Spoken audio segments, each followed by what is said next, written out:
Richard Rapoy and I just got back for our New Orleans trip. We had a fantastic time there. We shot some street content, which you'll see later in the episode. And also we learned a few things. I learned some things about New Orleans that I really liked. What did you learn? There were 3 things that I took away from the trip. Okay. Number 1, you never eat a boiled crawfish if it's straight-tailed, because that means it was dead before they boiled it. Good tip. Number 2, New Orleans is not a huge sauce town.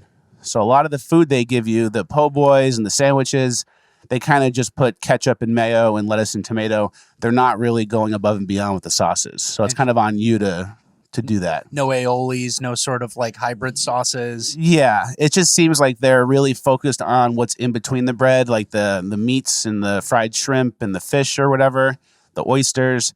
They're not really focused on sauces. Okay, what's number 3? And that's tough for you. I know I'm a huge sauce guy, so that was not easy. And that's then, where they get you too. The sauces is where they get you. Yeah. So calorie wise, I'm not really paying attention to that. I was a little disappointed. I thought it'd be more of a saucier town. And then the final thing I realized from the trip, which I liked, was when you buy stuff and you go into a restaurant or a bar and you give your credit card, they swipe it and you kind of open a tab, and then you can just leave whenever you want. They're prepared for drunkards. They're like, the whole city is a defense against drunk people. Yeah. So basically, it's just like you can drink on the road. You can take drinks with you, and you can just order a bunch of stuff and just walk out. Interesting. Which is my dream. I know. I love Irish goodbye your tab. Yeah. I love being able just to walk out whenever. You ready for the 2 things I learned? Yeah. I learned there's video poker in every single bar, which is crazy. They just have gambling. They just want you to gamble. And then number 2, the oysters in New Orleans, meaty, are gigantic. They're thick. It's crazy. I'm eating little St. Pete oysters. It's like barely anything, putting it on a cracker. This New Orleans stuff is a burger patty. It's basically a slider. It's almost too much. Yeah. I was chewing for a while. Yeah, because you can swallow the booger when it's like a small oyster. When it's a big meaty thing like that, you're in a whole different world that you might not be prepared for. Yeah. The video poker was great. We were playing me, Richard Rapoy, and Typical Liberal. And then Typical Liberal's wife came over. And I was like, we have to leave. Like, come on, guys, don't. He was up. He was up like from 100 to like 550. And she's like, come on, we got to get out of here. Like, don't hit video poker. Don't play video poker all day. And we just started singing, we're not going anywhere, and just slapping it down. It was fantastic. We also have a street video, which we'll be playing for you later in the show. There's a great street video we shot. We're trying to find people that like Joe Biden. Don't you think you're kind of like clickbaiting everyone with a street video? A little bit. The thumbnail is a street video thumbnail. And there is going to be a street video in here. And it was released Friday at 11 a.m. So I don't think it's full clickbait. It is maybe attracting a bigger crowd to the podcast this week, which is the goal. Yep. But I don't think it's foul play or anything inappropriate. No, I get it. I think that if we have a little street aspect for micro issues or little things we want to do, Fleckus, people want to see Fleckus back out on the streets. And, the crazy crowd hasn't been that active recently. They're kind of in power. They're like, floating on their own fumes. As opposed to when Trump and the resist movement was happening. So, yeah. I mean, we'll see what happens. The abortion thing. And it's funny, we left New Orleans like we got home and then the Roe vs. Wade thing was announced. Yeah, so we just missed that. So we kind of missed an opportunity there. Yeah, that's okay. We are going to maybe introduce more street stuff into the videos. Imagine combining the best of both worlds, the podcast plus the street videos into one. That would equal, in my mind, the best show on TV. Best new podcast of all time. Next, the bounties. Remember the bounties we talked about last week? We have probably the best bounty we could have gotten, guys. A best man at a wedding gave a speech, and the first thing he said was a Fleckus Talks the Podcast plug. Absolutely nuts. Check this out. One thing that I want to mention, if you're not already subscribed to Fleckus Talks podcast. Oh my fucking God. He almost lost the audience. Guys, he almost lost the audience. Most people didn't even know what he was talking about properly, but that is how it's done. Yeah, that was bold. That's grade A stuff, and he will be rewarded. Bounty. Paid. Yeah. Do you want to see the other one, the guy with the plane, runner-up of the week? Yeah.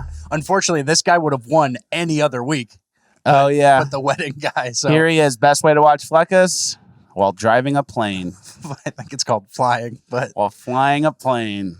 That's pretty good. There's Fleckus viewers everywhere. If you have a unique way of viewing or some people you want to share the show with, obviously send it in and you will be rewarded via the bounty system as well. Yep. Those are this week's winners. Good luck beating that. I don't think anyone ever could or would. Unless what? Maybe like a funeral. You catch a baby like that you deliver on the side of a highway and go, Fleckus talks. Like, something insane. New life, or recent death. Yeah. So at a funeral, if you were to mention it, it would be kind of dark, but that would be the only thing that's like higher stakes than best man speech at a wedding. Yeah, and that's suicide. That's crazy. So please don't. Please don't. We're not recommending. Please don't. We're moving on. This is still housekeeping. This is an abbreviated housekeeping this week, so we have a huge episode to get to. The last 2 weeks, we realized that we skipped the video of the dog playing fetch with the statue guy. Yep. That's going to be an uplifting goal this week. Sorry about that. We're going to get that squared away. You'll see the video this week. And then the final section, which I'm not up to date on. You told me about this. It says doppelganger section. Richard Rathboy has a doppelganger, I guess. No, you have a doppelganger. Okay, let's go. So here he is. 300 on the pellet. No, I did 350. 400. Oh, 400. I crank it up. Even for 400 wings? about an hour. Yeah, I always cook wings at 400. All right. I've been cooking them at 350. All right. So I have a statement to make. It feels like there are way more Fleckus types in the world than there are like me types or any other type.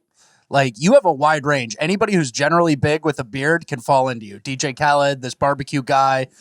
We had some little kids call you DJ Khaled once the other day. Yeah. And then I said, another one. They go, are you DJ Khaled? And I said, yeah, I am. Another one. And the kid was like, we know you're not. And I was like, all right. It's like, all right, we get it. I don't even know what you wanted then. Yeah, and so I think people send me like Fleckus spotted all the time. So I think we're going to add a little doppelganger section, just keep you balanced, and probably find the best one. Yeah, that's fine. Basically, for large people with the dark beards, you kind of have to shave your head because it's too much hair. Otherwise, if you have like a beard and then a lot of hair, and then, I used to wear sunglasses, all you have is like this area of face left. Yeah. So people shave their head and it kind of narrows and longs your face out. So that's why everyone kind of looks like me, because when you're a bigger guy, you have limited things to work with. Okay. So you shave your head, keep a beard, and it's like almost passable as a normal person. Almost. Yeah. All right, send them in. Keep sending us doppelgangers because we want to see.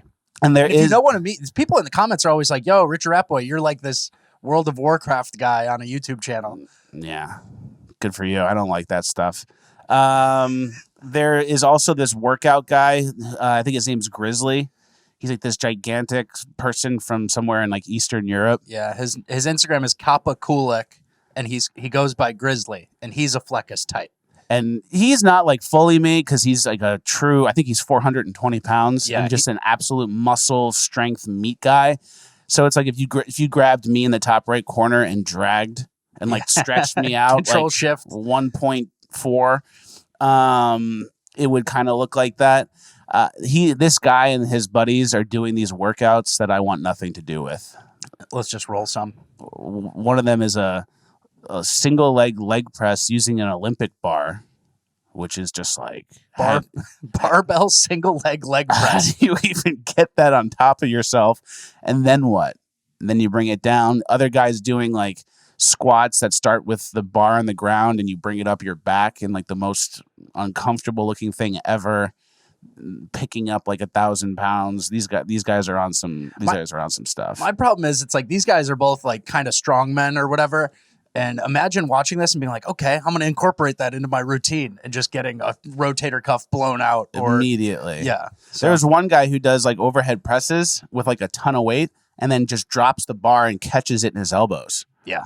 For what? I don't know. It probably makes you tough. The pain. Yeah. The thing like is tough. Yeah. Like Grizzly, that guy, some of his training is he just like puts his arms in front of his chest and lets his buddies kick him. Like full body kicks, and he's goes like I don't know. Maybe that's like a workout. Maybe that does something. I'm sure it makes you tough, and it works. He's tougher than me, and he's stronger than me. There you go. So what can I complain about?